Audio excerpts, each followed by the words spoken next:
The chandeliers of the grand ballroom sparkled like tiny suns, scattering golden halos across a sea of laughter, music, and the clinking of champagne glasses.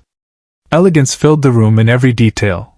The polished marble floors, the shimmer of silk gowns gliding past, the sharpness of tailored suits, and the quiet arrogance that hung in the air like perfume. Men carried themselves with the weight of money and women moved with the grace of practiced charm, while whispers of wealth and privilege blended seamlessly with the orchestra's melody. It was a night designed to dazzle. But not everyone belonged to that glittering world. At the edge of the shining room stood Elena, a young maid holding a silver tray in trembling hands. She wore a crisp blue uniform with a white apron, her dark hair pinned neatly back. Though her posture carried a quiet dignity, her presence was invisible to most, a shadow moving between laughter and luxury, serving wine and hors d'oeuvres, bowing politely, smiling faintly, as if her very existence was an afterthought to the celebration around her. Yet fate has a way of weaving itself into the unlikeliest of nights. For Elena, it began as it always did, polishing glasses, refilling drinks, offering trays with mechanical precision. But beneath the sparkle and champagne bubbles, wealth often disguised cruelty as amusement. Tonight, it surfaced in the form of one man, a wealthy, arrogant millionaire who delighted in mocking those beneath him.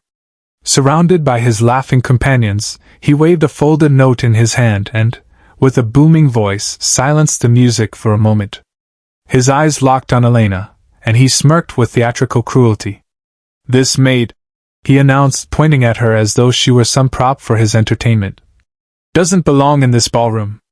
But tell you what, sweetheart, if you can dance the tango right here, right now, I'll marry you on the spot." The crowd erupted in laughter, their voices crashing over her like a cruel wave.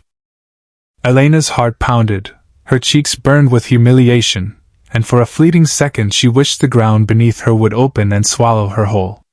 His words cracked like a whip in her mind, cutting deeper than the laughter that followed.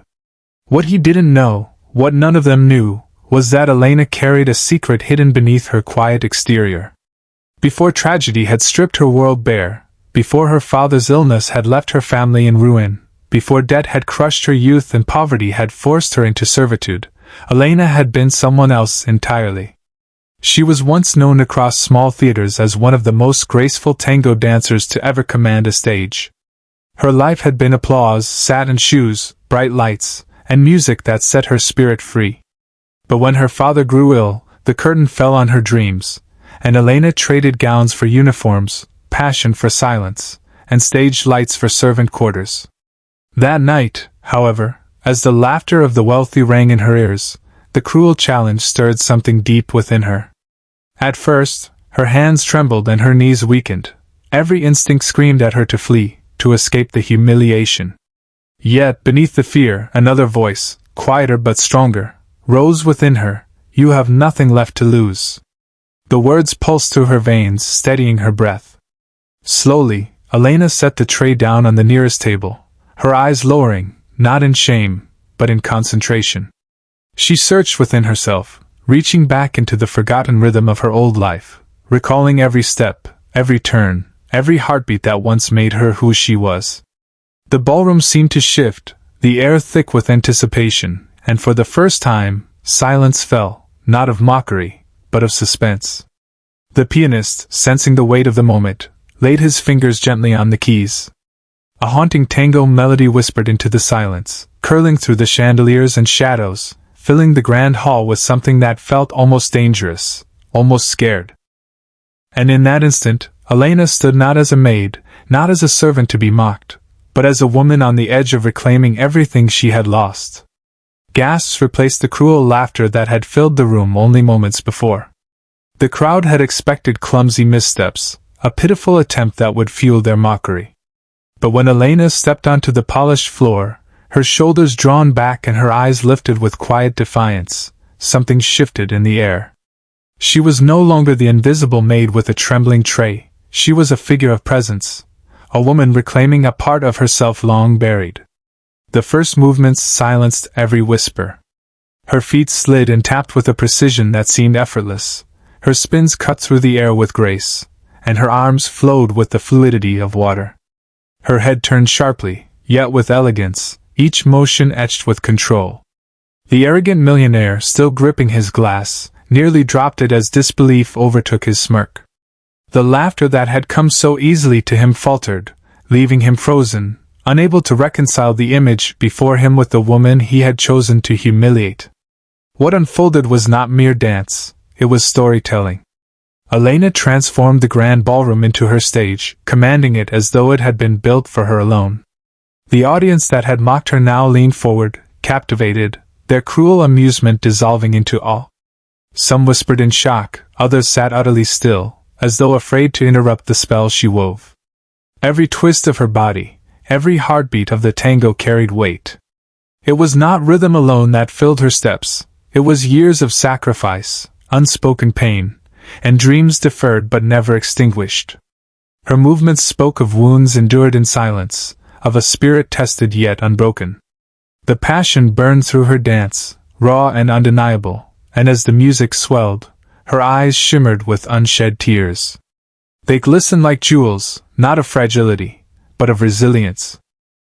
When the final note struck, Elena's body froze in a perfect pose, still as a sculpture yet alive with the force of everything she had poured into that moment. Silence fell across the ballroom like a heavy curtain, so profound that no one dared to breathe. For one suspended heartbeat, the world itself seemed to hold still. Then, suddenly, the hall erupted in thunderous applause, crashing against the chandeliers and echoing through the golden walls. But Elena did not smile. She bowed her head slightly, her posture serene, her heart aching not for their sudden approval, but for the memory of the woman she used to be, the dreamer, the dancer, the daughter who once believed the world would welcome her light. The millionaire, red-faced and stripped of his arrogance, stepped forward, exposed for the shallow cruelty that had driven him. His attempt at ridicule had turned into his own humiliation, undone by the quiet strength of the woman he had underestimated. Yet Elena did not linger to bask in his downfall or to claim a victory over the wealthy crowd. With calm grace, she retrieved the silver tray she had set aside, lifted it as if nothing had happened, and turned away. The ballroom had witnessed her strength, but Elena knew she was not there to win admiration or applause. Life had placed her among them not as a guest, but as a servant. And though they had glimpsed the brilliance of who she truly was, she carried on in silence, her dignity intact, her story written not in their approval, but in the resilience of her soul. Yet, in that single moment, every person in the glittering hall understood something they had never bothered to see before. The maid they had ignored, the girl they passed by without so much as a glance, carried more grace, more dignity, and more strength than all their wealth and arrogance combined. The millionaire, desperate to reclaim the room, tried to laugh it off, insisting it had only been a joke, a bit of harmless entertainment. But the truth lingered in the air like smoke that could not be cleared. He had mocked her, and yet it was he who now stood exposed. And as the night wore on, whispers followed him through the ballroom, not whispers of his money or his influence, but of the maid who had silenced an entire hall with nothing but her courage and her dance. The days that followed were unlike anything Elena had known. The same people who once brushed past her as though she were invisible began to treat her differently. Some stopped to ask her name, to look her in the eye for the very first time. Others, unable to shake the image of her dancing, carried a new quiet respect for her presence. A woman who had once sneered at her left an envelope on a side table with 2 tickets to a modest dance studio, as though offering her a key back to the life she had lost.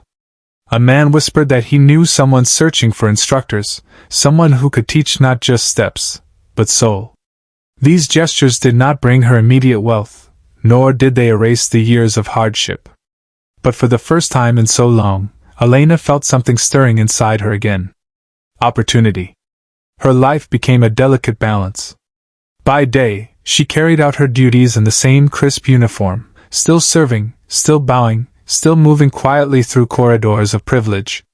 But by evening, in a small studio lit by mirrors and polished wood floors, Elena's true self began to awaken again. She began to teach.